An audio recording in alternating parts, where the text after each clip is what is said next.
بسم اللہ الرحمن الرحیم۔ خاتون تھی، نبی علیہ السلام کی بہن ہی لگتی تھی، تو آپ ان کے پاس چلے جایا کرتے تھے۔ تو یہ حدیث سنن نسائی الکبریٰ کے اندر موجود ہے۔ ہم نے بلو کارڈ کے اندر اس حدیث کا ریفرنس بھی دیا ہوا ہے۔ ترمذی میں بھی روایت موجود ہے، لیکن ترمذی والی روایت جو ہے نا کمزور ہے۔ صحیح سند اس کی سنن نسائی الکبریٰ کے اندر ہے۔ ہمارے بلو کارڈ میں 19 نمبر کے اوپر یہ وظیفہ ہے۔ انٹرنیشنل نمبر کے مطابق 10680 10680 نمبر حدیث ہے۔ سیدہ ام ہانی کہتی ہیں یا رسول اللہ میں بوڑھی ہو گئی ہوں، لمبے وظیفے مجھ سے کوئی نہیں ہوتے، مجھے کوئی ایک وظیفہ ایسا بتا دیں جو میں کر لوں، میرے لیے کفایت کرے۔ سر جو وظیفہ پھر لیا ہے نا مولا علی کی بہن نے، وہ ایسا وظیفہ ہے کہ مجھے ابھی تک اتنا تگڑا اور کوئی وظیفہ نہیں احادیث میں نظر آیا جس کی اتنی فضیلت ہو۔ آپ علیہ السلام نے فرمایا 100 دفعہ روزانہ سبحان اللہ پڑھ لیا کرو، تمہیں 100 غلام آزاد کرنے کا ثواب ملے گا۔ سر روزہ اگر آپ توڑ بیٹھیں تو ایک غلام آزاد کرنا پڑتا ہے، تو 100 روزوں سے بھی کے برابر یہ آپ سمجھ لیں۔ 100 دفعہ الحمدللہ پڑھ لیا کرو، تمہیں 100 گھوڑے اللہ کی راہ میں جہاد کے لیے بھیجنے کا ثواب ملے گا۔ 100 دفعہ اللہ اکبر پڑھ لیا کرو، تمہیں 100 اونٹ اللہ کی راہ میں بھیجنے کا، قربان کرنے کا، نہر کرنے کا ثواب ملے گا۔ 100 اونٹ، سر ایک اونٹ کی قیمت آلموسٹ 2-2.5 لاکھ روپے، کروڑوں روپے کا وظیفہ ہے جی، ملینز آف ڈالرز کا یہ وظیفہ ہے فری میں۔ اور 100 دفعہ لا الہ الا اللہ پڑھ لیا کرو، یہ زمین و آسمان کے درمیان جتنا فاصلہ ہے اس کو ثواب سے بھر دے گا۔ سر لا الہ الا اللہ کے پھر برابری کون کر سکتا ہے؟ وہ حدیث بطاقہ ہے نا، کاغذ کے پرزے والی حدیث جامع ترمذی میں، کہ ایک شخص کے 99 دفاتر گناہوں کے کھولے جائیں گے اور نامہ مال تل رہا ہوگا، تو اللہ تعالیٰ فرمائے گا میں کسی کے ساتھ ناانصافی نہیں کرتا۔ دوسری طرف ایک کاغذ کا ٹکڑا ڈالا جائے گا جس پہ لا الہ الا اللہ لکھا ہوگا۔ وہ شخص کہے گا یہ ایک ٹکڑا کیا کر سکتا ہے، بس وہ رکھنے کی دیر ہوگی، وہ پڑھنا بھاری ہو جائے گا۔ اللہ کے نام سے تو وزنی کوئی چیز نہیں ہو سکتی، اسے کہتے ہیں کاغذ کے پرزے والی حدیث۔ اس کے لیے جنت کا حکم ہو جائے گا، لا الہ الا اللہ کا مقابلہ نہیں ہے۔ تو یہ 4 وظیفے ہیں، سبحان اللہ، الحمدللہ، اللہ اکبر، لا الہ الا اللہ۔ یہ اتنا محبوب وظیفہ ہے کہ جو سنن ابی داؤد میں، جامع ترمذی میں صلاۃ و تسبیح والی حدیث ہے، اس میں 300 دفعہ کون سے کلمات پڑھے جاتے ہیں؟ یہی سبحان اللہ والحمد للہ ولا الہ الا اللہ واللہ اکبر، بس اتنا ہی پڑھنا ہوتا ہے۔ یہ ولا حول ولا قوت الا باللہ کی حدیثیں الگ سے ہیں، لیکن صلاۃ و تسبیح میں اتنا ہی پڑھنا ہوتا ہے، 4 کلمات۔ حتیٰ کہ صحیح مسلم میں حدیث ہے، نبی علیہ السلام نے فرمایا یہ 4 کلمات مجھے ہر اس چیز سے بڑھ کر محبوب ہیں جن پہ سورج طلوع ہوتا ہے، یعنی دنیا اور جو کچھ دنیا کے اندر ہے اس سے بڑھ کر مجھے یہ چیز محبوب ہے کہ میں یہ 4 کلمات کہہ لوں، سبحان اللہ والحمد للہ ولا الہ الا اللہ واللہ اکبر۔ اور صحیح مسلم کی ایک اور حدیث ہے کہ نبی علیہ السلام نے فرمایا اللہ تعالیٰ کو اس سے بڑھ کر کوئی اور کلمات محبوب نہیں ہے، اور یہ حصہ بخاری میں بھی ہے اس کا، اور اس میں اللہ تعالیٰ کی طرف سے کوئی پابندی نہیں ہے، تم ان کی ترتیب بھی بدل سکتے ہو، یعنی سبحان اللہ کے بعد آپ اللہ اکبر پڑھ لیں، پھر لا الہ الا اللہ، کوئی فرق نہیں ہے۔ یہ ایک اوپن چیز ہے، آپ یوں بھی کر سکتے ہیں کہ پہلے 100 دفعہ پڑھ لیں سبحان اللہ سبحان اللہ سبحان اللہ، الحمدللہ الحمدللہ الحمدللہ، اللہ اکبر، کیونکہ را کو پھر لام سے ملائیں گے، اللہ اکبر اللہ اکبر اللہ اکبر، لا الہ الا اللہ لا الہ الا اللہ لا الہ الا اللہ۔ اور یوں بھی پڑھ سکتے ہیں، وہ زیادہ بہتر ہے،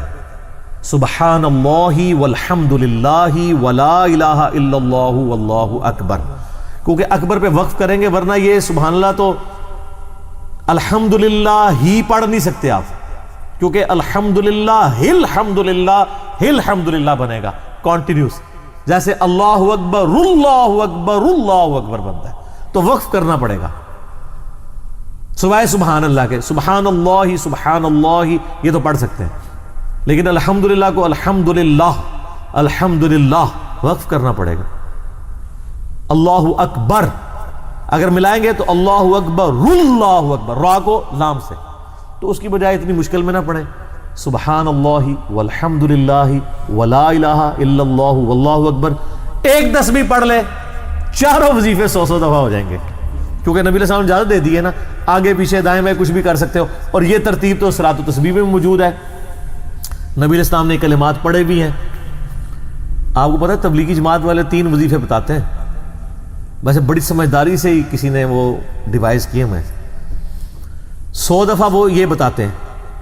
سبحان اللہ والحمد للہ ولا الہ الا اللہ واللہ اکبر، وہ ساتھ وہ بھی بتاتے ہیں ولا حول ولا قوت الا باللہ، وہ بھی پڑھ سکتے ہیں، وہ بھی صحیح بخاری میں رات کو اٹھتے وقت کی دعا ہے،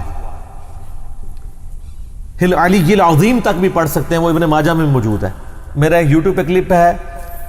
6 کلموں کا ثبوت، تو میں نے بتایا 4 کلمے ثابت ہیں، 2 مولویوں کے لکھے ہوئے ہیں، آخری والے جو ہیں، تو بلکہ وہ میرا بیٹا تو وہ اس کے وہ کورس میں آیا تو اس نے وہ 2 یاد ہی نہیں کیے، تو اس کو ماں کہہ رہی یاد کرو، کہتی وہ کہتا ثابت ہی نہیں ہے تو کیوں ساری یاد کرو۔ ہم ریکویسٹ کریں گے، ہمارے پاس بھی وہ کورس اسلامیات کا جو ہے نا اس کو ریویو کرنے کے لیے بھیجا ہوا ہے ہماری اکیڈمی میں انہوں نے، تو ہم اس میں ان کو ریکویسٹ کریں گے کہ یہ آخری 2 کلمے نکال دیں، پہلے 4 کلمے ثابت ہیں، وہ تو ثابت ہی نہیں ہے تو خام خواہ لوگوں کو آپ رٹا رہے ہیں، الٹا جن لوگوں کی شادی ہونے والی ہوتی ہے وہ بیچارے ٹینشن میں پڑے ہوتے ہیں 6 کلمے یاد کرنے کا، حالانکہ کلمے کے ساتھ تو کوئی تعلق ہی نہیں اس کے۔ تو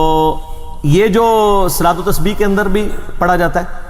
لیکن اس میں لا حول ولا قوت الا باللہ نہیں، وہ تو لادہ سے بخاری مسلم میں حدیث ہے کہ جنت کے خزانوں میں سے ایک خزانہ ہے لا حول ولا قوت الا باللہ، تو آپ پڑھنا چاہتے ہیں ضرور پڑھیں، اس میں وظیفے کے طور پہ آپ پوری تسبیح اس کی پڑھ لیں بے شک۔ تو تبلیغ جماعت والے یہ بتاتے ہیں 100 دفعہ درود شریف بتاتے ہیں اور 100 دفعہ استغفار بتاتے ہیں، تو بہت انٹلیکچوئل چیز ہے۔ یہ وظیفہ اتنا کمال ہے کہ آپ کے ہر فرض نماز کے بعد یہ وظیفہ نبی علیہ السلام نے مشروع کیا ہے، مسلم شریف میں حدیث ہے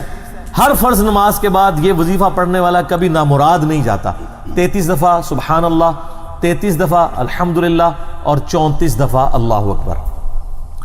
اور ایک حدیث میں ہے مسلم شریف کی کہ جو پڑھے 33 دفعہ سبحان اللہ، 33 دفعہ الحمدللہ، 33 دفعہ اللہ اکبر اور 100 کا عدد پورا کرنے کے لیے پڑھ لے لا الہ الا اللہ وحدہ لا شریک لہ لہ الملک ولہ الحمد وہو علی کل شیء قدیر، 100 کا عدد اس سے بھی پورا کر سکتے ہیں اور 100 کا عدد اللہ اکبر کہہ کے بھی پورا کر سکتے ہیں، تو اس کے سارے گناہ معاف کر دیے جائیں گے اگرچہ سمندر کی جھاگ کے برابر ہی کیوں نہ ہو، لیکن وہ صغیرہ گناہ، کبیرہ گناہ صرف توبہ سے معاف ہوتے ہیں۔ وہ صحیح مسلم میں حدیث ہے کہ اگر بڑے گناہوں سے بچا جائے تو ایک جمعے سے دوسرا جمعہ، ایک رمضان سے دوسرا رمضان اور ایک نماز سے دوسری نماز درمیان کے گناہوں کا کفارہ بن جائے گی، لیکن جو نماز ہی نہیں پڑھتا تو جمعہ پڑھتا رہے تو وہ تو بڑے گناہوں سے نہیں بچا ہوا نا۔ مسلم شریف میں حدیث ہے بندے کے کفر اور اسلام کے درمیان فرق نماز ہے، یہ نہ ہو کہ ایک رمضان پڑھ لے اگر رمضان کے بھی چلے سارے، نہیں نا، اس طرح نہیں ہوگا۔ تو یہ وظیفہ اتنا کمال ہے، بخاری مسلم دونوں میں حدیث ہے، کچھ غریب صحابہ حضور کے پاس ہے، یا رسول اللہ ہر مقابلے میں ہم برابری کر لیتے ہیں امیر اصحاب کی، وہ روزے رکھتے ہیں ہم بھی روزے رکھ لیتے ہیں، وہ نمازیں پڑھتے ہیں ہم بھی نمازیں پڑھ لیتے ہیں، وہ جہاد کرتے ہیں ہم بھی جہاد کر لیتے ہیں، ایک معاملے میں آ کے ہم مارے جاتے ہیں، قرآن میں بار بار ہے اللہ کی راہ میں خرچ کرو، ہم تو خود ہی غریب ہیں، تو آپ ہمیں کوئی اس کا حل تجویز کریں۔ تو آپ فرمایا میں تمہیں ایک ایسی چیز بتاتا ہوں کہ تم ان کی برابری کر لو گے، تم ہر فرض نماز کے بعد 33 دفعہ سبحان اللہ، 33 دفعہ الحمدللہ، 34 دفعہ اللہ اکبر پڑھ لیا کرو۔ یہ بخاری مسلم دونوں میں۔ کچھ دنوں کے بعد پھر وہ حاضر ہوئے، یا رسول اللہ وہ تو امیر صحابہ کو بھی پتہ چل گیا، وہ بھی یہی کچھ پڑھ رہے ہیں، اب ہم کیا کریں؟ تو اسی تک لو جناب، تو اسی گرین کارڈ دے تے بلو کارڈ دے چکر پہ ہو، دنیا دے آخرت کے نہیں۔ صحابہ کرام آخرت کے بلو اور گرین کارڈ کی بات کرتے تھے۔ تو نبی علیہ السلام مسکرائے، آپ نے فرمایا ذالک فضل اللہ یؤتی من یشاء، یہ اللہ کا فضل ہے، میں تو اللہ کا فضل نہیں روک سکتا، ٹھیک ہے نا۔ تو ظاہر ہے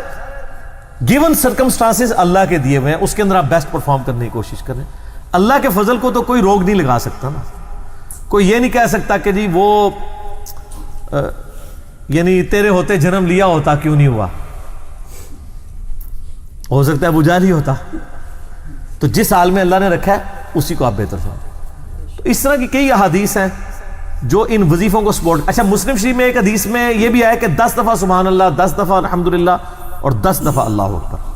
اگر کسی کے پاس ٹائم تھوڑا ہے نا تو فرض نماز کے بعد یہ بھی پڑھ سکتا ہے، 10 دفعہ بھی وظیفہ یہ والا کیا جا سکتا ہے۔